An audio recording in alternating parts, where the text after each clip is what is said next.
chroniques de l'espace en partenariat avec l'Agence spatiale européenne. Pour mon 9e anniversaire, ma mère m'a offert un livre. Ma mère a toujours voulu devenir une scientifique, mais elle n'a pas pu pour des raisons financières. Donc elle m'a offert un livre sur les planètes. Mon père, qui était architecte, était vraiment contre, parce qu'à cette époque-là, je n'avais pas un grand penchant pour la science. Je me rappelle mon père lui dire « Tu essayes d'en faire un astronome ». À Plymouth, ville du sud-ouest de l'Angleterre, le souvenir de Sir Francis Drake, corsaire de la reine Elisabeth, est partout. On retrouve aussi l'hommage au père pèlerin du Mayflower, parti d'ici pour coloniser le Nouveau Monde au XVIIe siècle. David Southwood, directeur de la science à l'ESA, aime venir ici se ressourcer en compagnie de son épouse. Ce que j'aime à Plymouth, c'est quelque chose que je retrouve dans mon travail. D'ici, les gens sont partis pour bâtir de nouveaux mondes. Et franchement, mon travail est justement de penser à de nouveaux mondes très éloignés.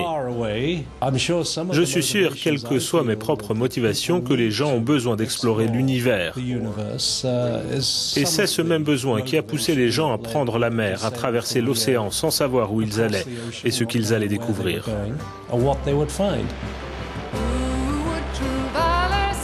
Explorer Saturne et ses satellites est l'objectif premier de la mission conjointe NASA-ESA Cassini-Huygens qui se poursuit encore aujourd'hui avec succès.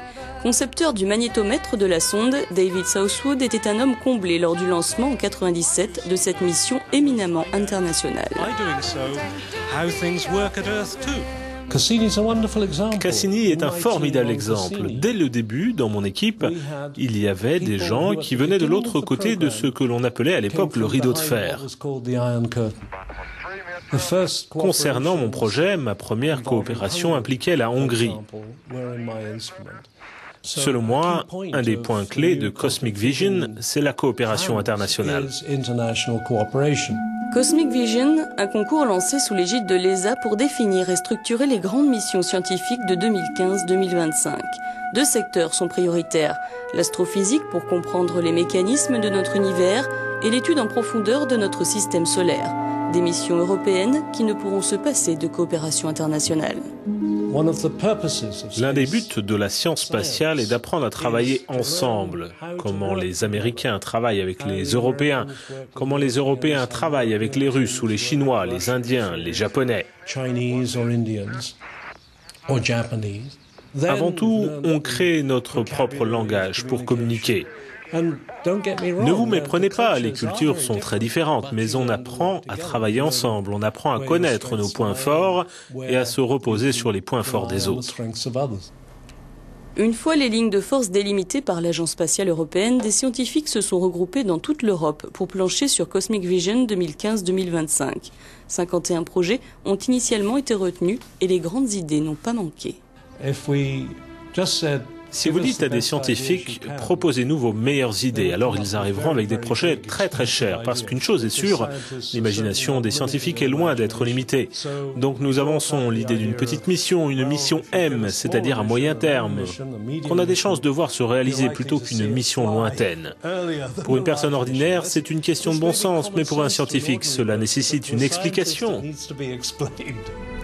Initialement réparties entre l'astrophysique et l'étude du système solaire, les missions ont été ensuite regroupées en celles de type M pour moyenne durée ou d'éloignement moyen et celles de type L pour longue durée ou lointaine. Des 51 projets en lice, et après une phase d'analyse approfondie, 8 projets ont été retenus pour le sprint final des deux sections. Tous ont un dénominateur commun. Les objectifs scientifiques doivent être fondamentalement incontestables.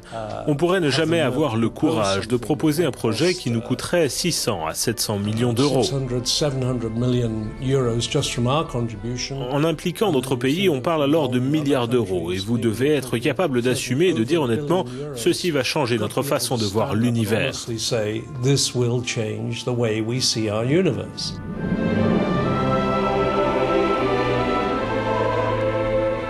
Je ne suis que le maître de cérémonie. Les gens pensent que je suis responsable de tout. En fait, je suis en charge de l'élaboration de tout. Je suis aussi chargé de m'assurer que le déroulement du concours est équitable, que tout le monde a été entendu comme il se doit et que les critères retenus lors des discussions sont scientifiques. La décision finale doit être prise dans l'intérêt de la science.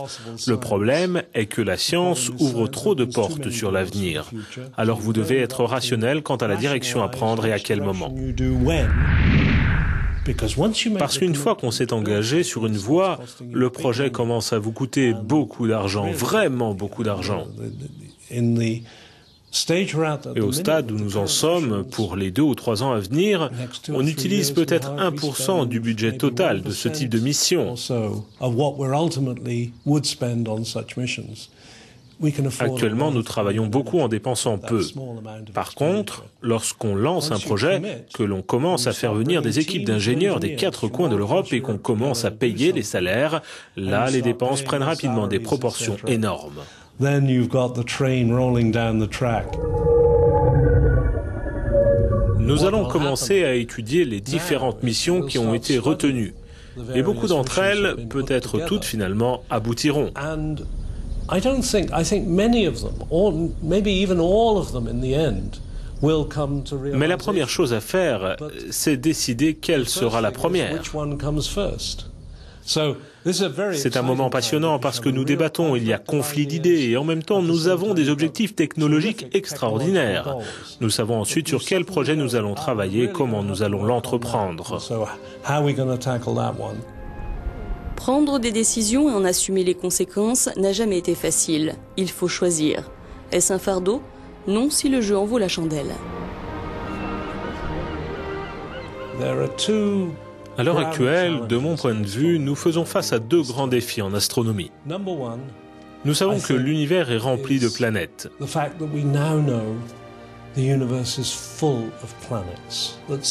Les étoiles et les planètes sont partout. On doit tous se demander si cela signifie qu'il y a une autre Terre quelque part. Ensuite, nous devons comprendre comment nous avons surgi du Big Bang lorsque tout n'était qu'un chaos, plus ou moins uniforme, qui partait dans toutes les directions. Comment s'est formé notre univers actuel.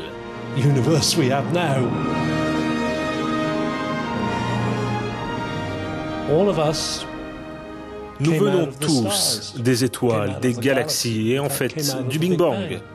Pour moi, c'est un défi que chacun peut comprendre. Et nous avons notre rôle à jouer en voulant répondre aux questions que l'humanité se pose.